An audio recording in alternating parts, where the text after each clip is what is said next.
All right, everybody. Welcome back to this post-apocalyptic episode of A Lifetime of Conversations. You know who I am. Do you know where I'm going with this one? I didn't tell you. Post-apocalyptic. Apocalyptic. Apocalyptic. Specifically, nuclear post-apocalyptic. Because you have to specify. It could be a lot of things, right? Right. I mean, it could be like volcanoes, ruining the atmosphere and dinosaur us out. It could be global flooding, war. Yeah, my dad was This talking is specifically my nuclear. dad was talking about the apocalypse, and I didn't know what the word meant. And he got mad at me. I'm like, come on, Dad, it's not the end of the world. Serious, you fuck. Can't take credit for that joke, but It doesn't matter. It was well delivered. It was placed well. It was very well delivered. And not in snail mail neither. That was fucking you Amazon Prime that shit right there. What I want to talk about is fucking Fallout. Oh, nuclear fallout. The TV show. Oh, the TV based on show. the video game. Oh, My favorite all time. Now, I'm a gamer. When someone says this is my favorite game of all time, that's a big thing because I've played thousands and thousands of video games. Nothing has ever touched me personally, entertaining-wise, story-driven, environmentally. Nothing has touched me like Fallout. I mean, it could touch me in places I don't let anybody touch me, not even my wife. It's perfect. And it was perfect. All right, it's not perfect. Nothing about Fallout was ever perfect. The video game itself. The company had problems. The engine was crap for a while. It had bugs, right? But there was just something about it. the idea was right. Not only the idea, but the execution of the idea, the artwork, the placement, the story driven, because it's its own world. It's like when they talk about universes, how like there'll be like a Superman movie, but then there's some random superhero from a third comic, right? And it's based on the universe of Marvel or the Marvel DC, universe, right? So you based it off of a fake, man-made universe, right, with its own lore and story. It's the same thing where werewolves and vampires come from, right? They're based off of a universal lore. Fallout has its own following, and it's not just eclectic. Like, it's a huge game. Bethesda, you're talking like GTA type large. And they just recently on Amazon Prime launched the TV show. You still didn't, remember I told you about it, but you didn't watch it, did you? I didn't, no. It is. Now, it is. Okay, it's very special to gamers, especially fans of Fallout. But it is a very good show, regardless. Like, it is well done. I just wanted to fan boast about it. Okay. I don't do this often, but and I don't really talk about video games a whole lot. I think our audience would be bored with that. I have my own crappy personal YouTube channel for that, which is fine. But the show itself, one of the things I want to go over, it was just... First is the props, the set design, the costumes, the outfits. They hit it on the mark. Now, Fallout, they have Fallout 1, Fallout 2, 3, New Vegas, and 4, right? In concession of video games. And they take place, let's say the latest year is 2188, right? 2188. So it's 170, 80 years into the future, give or take, right? Long time. So, and this is after, the thing about Fallout, it's really special. All the music's from the 1950s and the 1940s and 30s. It was at a time when I think Watergate didn't happen. The Cold War went warm, then hot, and basically we had nuclear war. But it happened in the 1950s. It happened in 2077. But because they never made microchips and transistors, everything was based off fusion. So cars were run by fusion, right? Like the computers were gigantic, large, and bulky, but they were powered, right? So could I say it's like an alternative timeline? Yes, it is. It would be. Yeah, it's like when people play with "What if the Nazis won?" or "What if right?" But that would be an alternate timeline of what actually happened. This is a universe based on a time and a place in a world, and then just totally run rampant. In a world. But the basis of it is that even in the future, everything is retro 1950s. The cars, the televisions, the appliances, the lingo, the clothing. Like they wear stuff like in 2077 that they wore in literally in 1950, and the music is amazing. That's cool. But they hit this shit on the mark. Like when you create the character and you find clothes, you can like rip them off people when you kill them, and you can wear them or put them on mannequins or give them to your settlers when you build in the game. The clothing, the costume design is just phenomenal. Like they took their time. And the balance of CGI to I guess it would be like animatronics. Very well done. Like, when there's too much CGI and you just know it's fake. I mean, you can make anything look sort of real, but there's a difference between that real prop and that CGI prop. Now, there's times that it's CGI, and then there's times it's a prop. But the balance of that is really well done. Yeah, that's important. It is, and It it's makes funny. you bored if there's too much CGI. Yes, it's like it was. You guys can't do. We anything? were totally enthralled with that 10, 15 years ago. It was like a fucking amazing. Because it was new. Right, and then we're like, I want to go back to Jim Henson's puppets and shit. Oh, man. Right, like he was the epitome of that type of like. You can make it look real. You can give it personality. You can make it believable in its own story. But from all the video games, Resident Evil was based off of a fucking video game. Terrible. There was a ton of them. Mario Brothers. Terrible. Oh my god. I mean, B-rated movie, and I still love it. John Leguizamo was on it back in the in the early '90s. Terrible, horrible.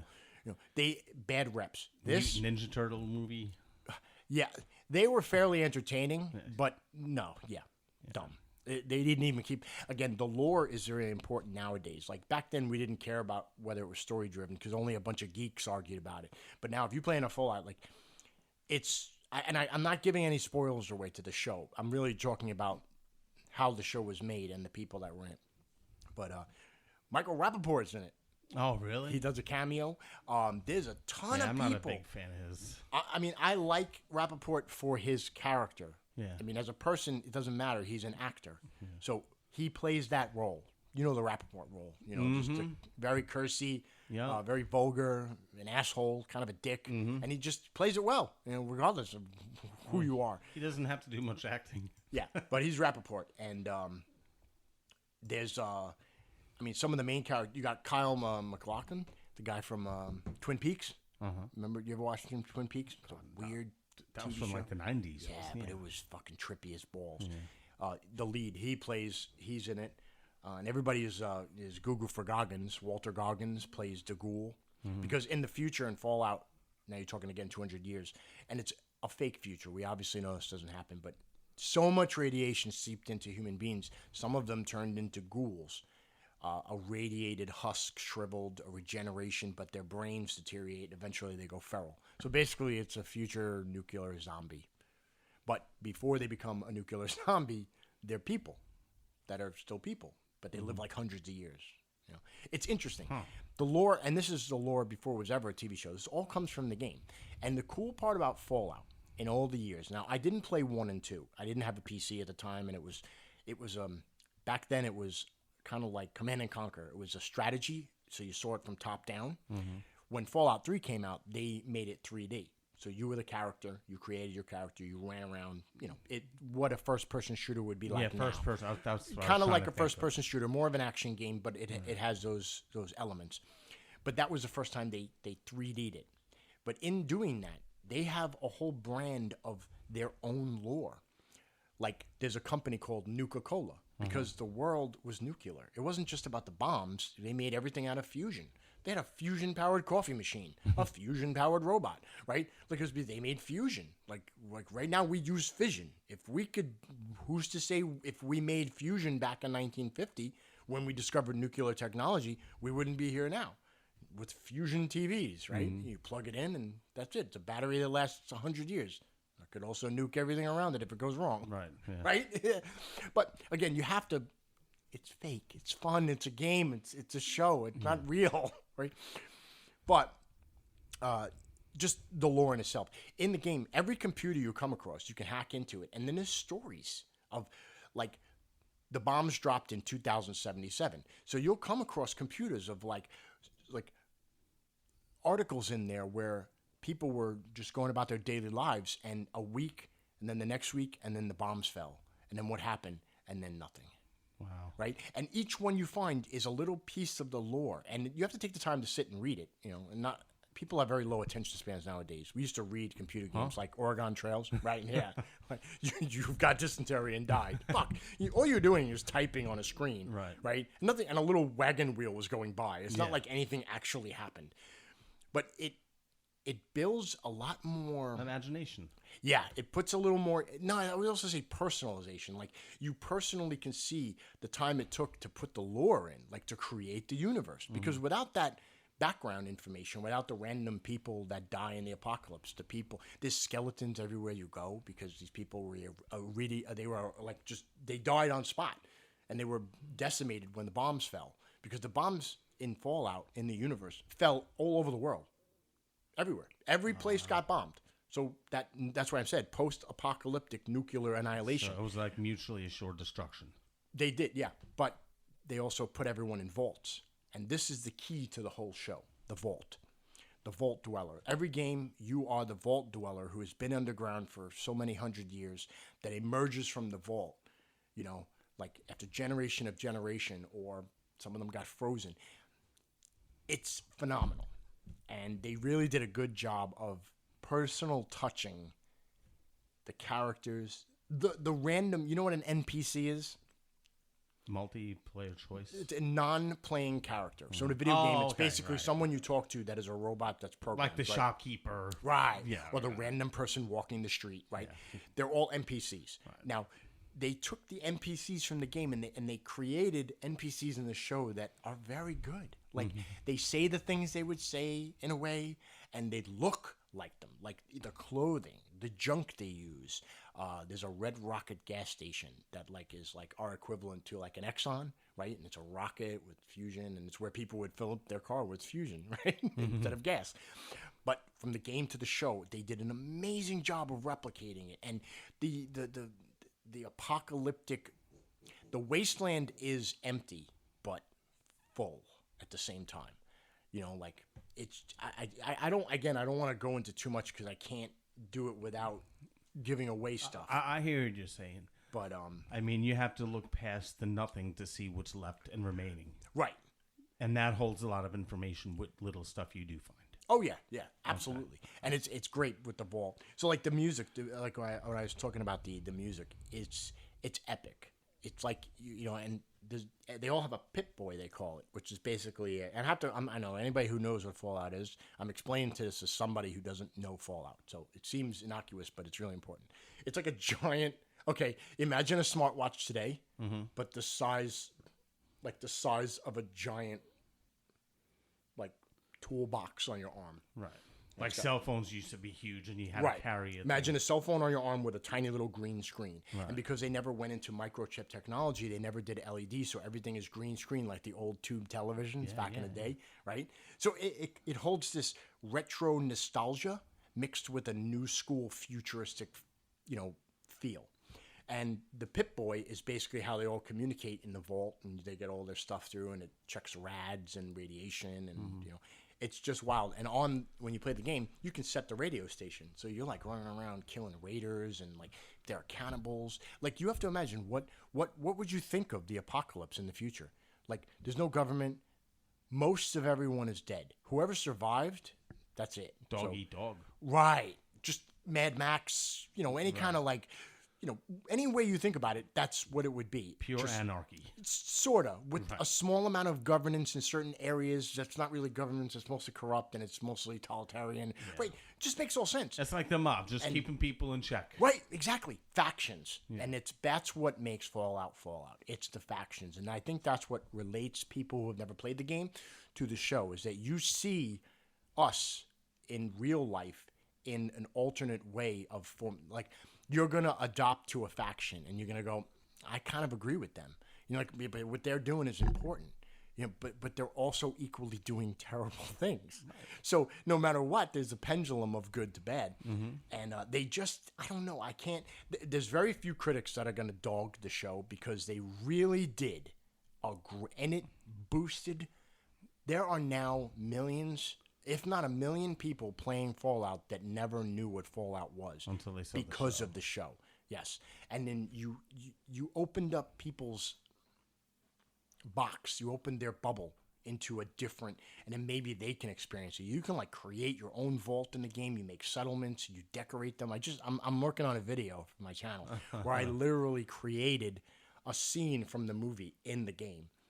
And I tried to make it as identical as possible as it looked. And it came out pretty good. I was happy with it. But it made me replay the game again because the show made me want to. I loved Fall. I must have played 4 times, and it came out 11 years ago. Okay, I played it fully 4 times. You can only play it so much. Like, I love it, but what else are you going to do with it? Right. But, yeah. And then I would play it while I was watching it, and that it just, I can't. I don't know how to explain it. Anybody who understands this, maybe a few people. I'm not even sure how many people listened or has even seen it and played the game.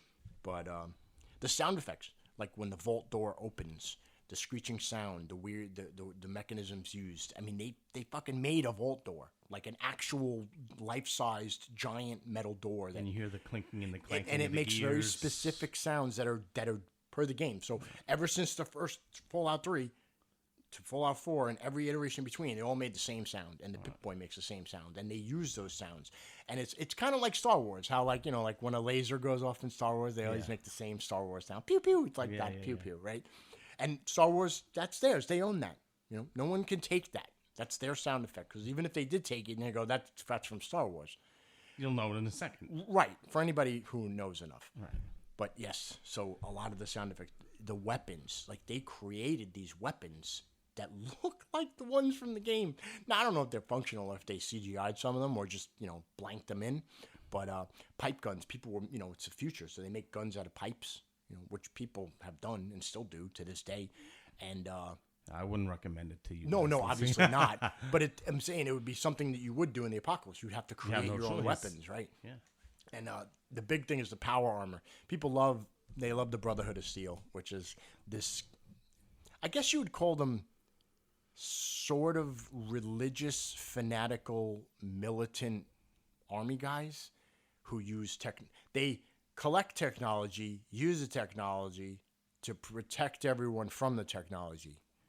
But they don't know how to make it themselves. No, they can't make it themselves anymore. Right? That's the thing, because they're using old world technology. Right, they're just finding the old right, stuff. But they make these giant power armors where you get into it. It's a giant metal suit, and they made a full replica of a power armor for the show, and it's not CGI. It's a fucking real metal suit that they get into, and it's phenomenal. So it looks so good. How many seasons are there? It just came out. There's 8 episodes, and I'm gonna tell you right now, this will go for.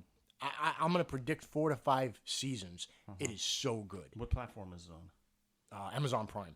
Oh, I have which Prime. Is odd because they don't put out really great shows. Like The Boys. The Boys, fantastic, right? Yeah, I love The Boys. Visceral, raw dog style, like the kind of shit you're never gonna see in Marvel. No way. But that when you say The Boys, you're like everyone. Yeah, you either love it or hate it immediately. So there's not that many you can say for Prime, but they did a good job. I'm gonna be honest; it's gonna be their gold. Because I'm gonna watch it. I want you to at least do me a favor. Just watch the first episode. If you watch then any I'll more, watch the second. no. I'll But watch the if third. you I know don't what's gonna watch it, then happen. you'll know that it's not for you. But that first episode is what explains the premise. It shows you the first 3 characters, the main characters, and sort of gives you a set in stone premise of what happened, what's going on, and what will happen or what could happen. Right. I know. I'm gonna like it. I'm gonna get sucked into it. It's so good, and it's hokey. And you have to imagine vault dwellers. These people they've been locked in a vault underground for hundreds of years. Now, generations of people, right? So you have children, and people dying, right? And they're locked in a vault. Now, it's usually like 100 people or so per vault, depending. And I don't want to give away too much with Vault Tech, and I'm not going to actually say anything about it. But Vault Tech's not a good company. Oh, okay. They saved America, right? And it's very America-driven genre. Like, you'll hear them a lot, like how it's like, we're going to save America. It's patriotic. Very patriotic for the time that was the Cold War as we know it, but for a time that was real war from when they knew it. Yeah. And so it did have a really big, it plays a big aspect in the show. I was trying to look at some of the, like Eric Estrada's in it. Who else we got that's big? I like Eric Estrada. Moses Araris plays the brother, and he's like the cunning, sly, not sly, I would say smart, clever younger brother of the main character, Lucy, and they each have a very particular personality that relates to the game, in the sense that in the game you create perks. So you say, okay, this is a Dungeons and Dragons thing. Like when you create a character, you have strength, intelligence, perception, agility, right? And all of those dictate, when they roll the dice, what percentage of accomplishment that is, yay or nay, right? Okay, my number is 12, I roll a 15. I got higher than my number, that means it happened. Right. That's how a video game works. It's funny. A video game is really just a bunch of, random numbers based on probabilities. It's like a slot machine. Yes. Just sort of not rigged in their favor. Just it is what Actually, it is. they're not rigged. Yes and no. I could argue that, but that's all the sides. That's for different. Yeah. So, but basically, when you play the game and watch the show, you can see how they designed the characters to have actual stats that aren't actually said in the show. They're just implied. Right. It's a subtle implication. You would probably never even realize it. Like the other character, the one who's in the Brotherhood of Steel in the show, the other main character, Maximus. He's like, there's a perk in the game called the Idiot Savant, where like the lower your intelligence is, the higher you have critical attacks and your luck goes up. It's like those people that are just lucky but not overly bright. Yeah. Right? And you get mad at them. Like, Right. You're a moron. You should be dead How did by you now. win the lottery, you Exactly. dumb Or ass? how are you still alive? Like, how did you live this long? Right? But he has that kind of, and he's a nice guy and he's good for the most part in the game, in the show. But he has the stat, whether you know it or not, and he plays the role really well. I don't know. I can't really. That was as much as I could go into it. I'll The watch cameos are great. Like even the guy at the radio station, I've seen him in a bunch of stuff. I keep forgetting his name, but like you can see. Okay, this is like, remember how there's always a show that like you see it with a lot of Marvel movies. Remember how like Stan Lee was always in like a Spider-Man movie. Oh, yeah. Right. He was like some random character who came in. He was like the guy at the newsstand, or he was on the train. Yeah. It's the kind of show that I guarantee for the future people are going to be lining up to cameo in. It's like The Walking Dead. Like you want to be killed on Fallout as a cameo. Like I'm a big, huge actor, right? I have millions of dollars. I could be doing fucking AAA fucking movies, but I want to be killed in Fallout. Right. Because It's like a badge. Right. Like Sharknado. Uh-huh. Like that fucking stupid Sharknado, the dumbest crap ever. There were cameo after cameo because it was like this super listed B movie that everybody wanted to just be in. I've never seen it. Even Neil deGrasse Tyson was in like 6 or 4 or something, and he talks about it. But that's the kind of feel I get with Fallout. Like you want to be the guy who became the ghoul, or that random character that they come across in the wasteland that everybody knows who you are, but you're nobody in the show. Mm-hmm. Like to me, I would be that guy. Like, and again, I'm a fan, so it's different. But you can see the set design. Adam Savage actually did a whole thing on the Pip-Boy, because they're going to obviously start selling these things. They were selling them before, but the old Pip-Boys you could buy were crap. But now with the show, forget it. They'll come up with something good. Yeah, And they did a breakdown on the engineering design for all of the props on the show. It was really impressive. I don't watch a lot of Adam Savage, but this was personal, so I watched it. And they talk about a lot how people took it really seriously in getting the details right, 3D models, the fact that you can print stuff and create exactly what it is, because it was dimensionally created already in a video game. Right. So if you have the dimensions of this fake gun in a video game, you just take those dimensions, put it in a computer, and 3D spit it out a real version. Now, it's obviously not going to be a gun, Right. but it fucking looks exactly the same. Yeah, you paint it, you put decals Right, on it, and yeah. there's They the were gun. saying chrome and a little bit of paint and some movie magic, and you've got this thing. The products, like the food, like the Instamash and like the apple, the Dandy apples, the boxes are like, they're stained and withered with time because they were radiated and left in a cupboard. And it looks exactly like it does in the game. Exactly, like down to the last blemish.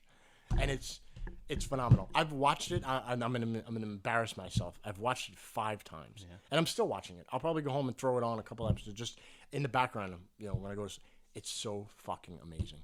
It really is. I'll check it out. I'll let you know what I think. And we don't talk about movies much. I mean, we talk about the past and stuff. When it comes to new stuff, like, I love The Walking Dead and Lost, and I like those kind of versions of people surviving and living in an alternate way that we're so not accustomed to. But this one, not only did I spend hundreds among hundreds, if not 1,000 hours of my life wasted away into my entertainment of Fallout, but they'd made an amazing show out of it. And I'd like other people to get excited. Is it humorous? Yeah, in a very dark humor way. It's not only dark, it's gritty. It's not gory, but it's visceral. Like, because true to life of the game, they shoot people, their heads explode, arms fall off. Like, you're talking about the wasteland. It's like, and it's also in a time when they have these things called stim packs. So they, you basically, like in a video game, I used a healing potion, right? And all of a sudden, this thing magically just gave me all my health back. So basically, someone gets shot, they pull a bullet out, stick a stim pack in, and you're fine. Because certain, I guess I would say, technologies innovated and were left over, and then some weren't. They just, there was no factories, there's no cars. People don't drive around in vehicles. There are no vehicles. The only vehicle is the power armor suit. That is the vehicle. They do have vertibirds, like these VTOL, like the vertical liftoff type things, and hot air balloons for like a giant blimp type thing. Hot air balloon. Well, a giant like blimp. Like that's funny. Like that a war blimp. Yeah. It's called the It's like a Zeppelin type of thing. Like I said, it would be like the Zeppelins of the 1940s and 50s before they, the Hindenburg ruined it all. And we don't know, these things aren't good. Yeah, Can't be putting hydrogen in these flying over fucking cities. And they had a smoking section in the damn thing. Yeah, don't get me started. Like, again, alternate history. But, yeah, it's fun. It's just the detail, the vault suits, the hairstyles, everything. When they're in the vault, like the rooms, and you get into an elevator, and the supermarket. There's a supermarket called the Super Duper Mart, right? And they're left over, and there's still food on the shelves, and they've been ransacked. But hundreds of years gone by, and there's still robots around because they run off of fusion. So they basically, until they get dismantled, destroyed, or killed, they're still around doing what they would do. Hello, how are you, ma'am? Nice to see you. Aisle 6. My name is Snip, and the guy. It's just but it's funny, yes. I guess I would say it's funny in a satirical, gory, kind of goofy way. Right. But it has a lot of drama. It has a lot of underpinning type of dialogue where it's political but personal. But you can understand, like, that's horrible what they're doing, but you can relate. Yeah. That's what the game always did. The game always gave you really hard choices, right? Both are negative. But one is more you. Like, okay, there's negativity. You have to pick the best. It's like when you pick two presidents that are bad. It's the less of two evils, right? So they always give you those choices. But Fallout in the game in itself and in the show shows that there are a third and fourth option, but there's a lot more, I guess it would be, difficulty to those. Like, you're going to piss off these people. And it all comes down to factions, because what are humans? We are tribal. Yeah. Like, even if that happened, we would form tribes. You may live in this tribe who have these ideals and values. Then there's a tribe of cannibals who believe that, we're just going to eat people. Yeah. We don't care. It's in our DNA. That's right. who we are. Or whatever the tribe is. We form that tribe. We live in that tribe, and, we go with it. Great show. Fucking amazing. And the music. Oh, the music. All right. And it's funny. I wonder if you'll recognize any of the songs, because they're popular. 1950s. I'm sure I'll know kind all of them. Some of them are obscure. Some are popular. Yeah. But they've never been used in things like this. It's kind of weird to play a game with like old 1950s. And I'll leave the Pip-Boy on the classic station sometimes, just because it's great. When you're like taking people out, shooting this gun in this futuristic mechanism, and you hear like this like Pretty little angel eye. It's something like that. It's not doo-wop, it's before doo-wop. It's more like cabaret kind of. Oh, okay. Yeah, I'm trying to like think of how to place show tune. No, not show tune, more cabaret, lounge singer kind of. My baby loves that. Hey yo, like that. I don't want to give away any of the songs. Like Sinatra kind of stuff. The most popular one that I forget the name of it. Is "Step Out of the Fallout, Baby," and I think it was Sinatra or fucking Dean Martin, one of the populist, and it was based on the time when we were in Cold War and, you know, the what ifs of the time. So these are real songs made in a time of alternate history. Yeah.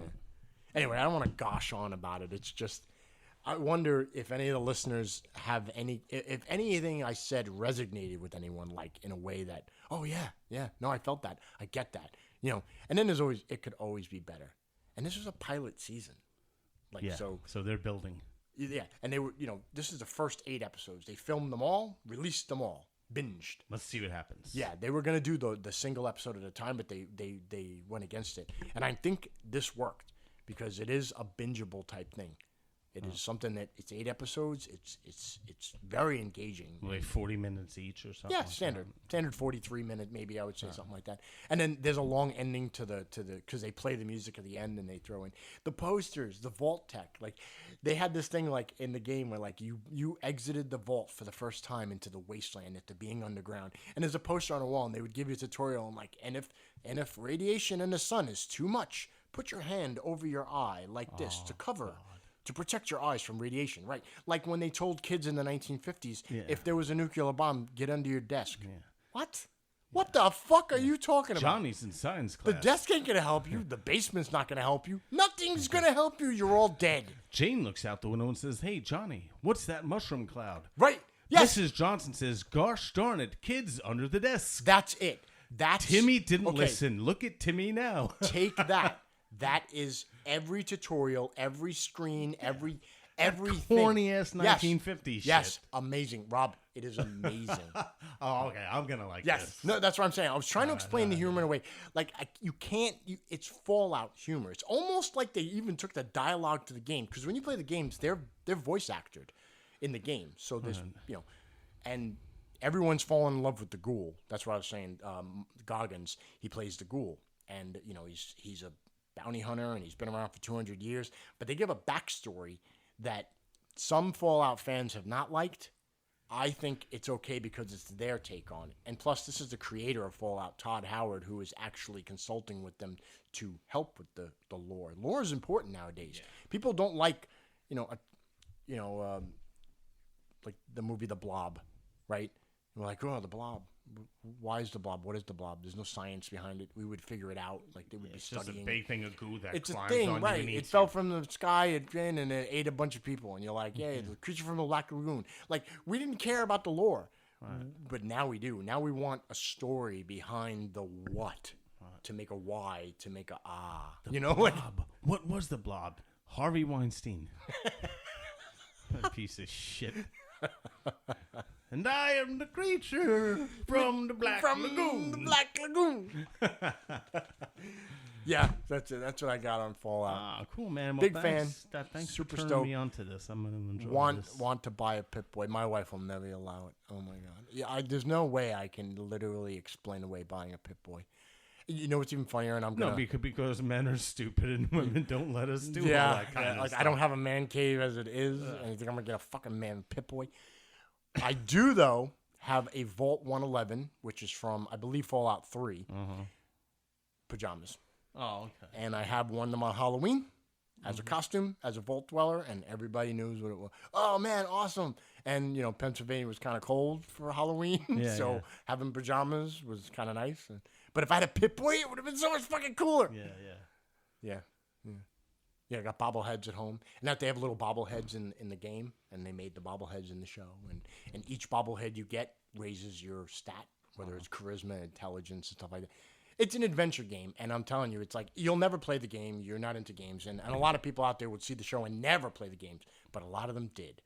And I think it brought a new kind of respect for the entertainment. I've spoken about this before. The entertainment value of video games. I take it more seriously than most people do. We're not mindless tools who just like to see pretty colors and shoot things in the head. Right? Some of us are, but no, not all of us. There's art to it. There's story. There's a personal connection. Like you've watched a movie. What's the name one movie you've watched more than any other movie? I already have mine, but probably either My Cousin Vinny. Okay. Goodfellas. How many times is that? Oh, I don't know. I can't. Just put a number. A random number. Okay, 20. 20 times 2 hours. Yeah. What is that? Yeah, 40? hours, yeah. An average game time play on Fallout 4 is 120 hours. Consecutive. No, not all at once. In total. Oh. Man, that'd be a long thing. There's no sleep. There's no pissing. Some people. I don't Well, know, okay, yeah. fine. But that's how much time you can put into this. Mm-hmm. So you can watch The Godfather 5 times. Maybe not The Godfather, it's a little longer. But My Cousin Vinny 5 times and still not put even a fraction of the time that you would put into a video game like Fallout. But I still laugh every time I watch it. Right, but that's my point, is that the value is the same, yet completely different. There's a personalization to it when you're the one creating the story. Even though the story is relatively the same, you still are. There's a personal touch to being there. You feel. I've never felt more like I was there in a video game, even before the show and before that. I get in and it's like I'm here. I'm in the wasteland. And it's VR? No, it's console, screen, computer, PlayStation, Xbox, whatever you played on. And each Fallout 3 was in, I want to say DC. I think it was Seattle, Washington, if I'm correct.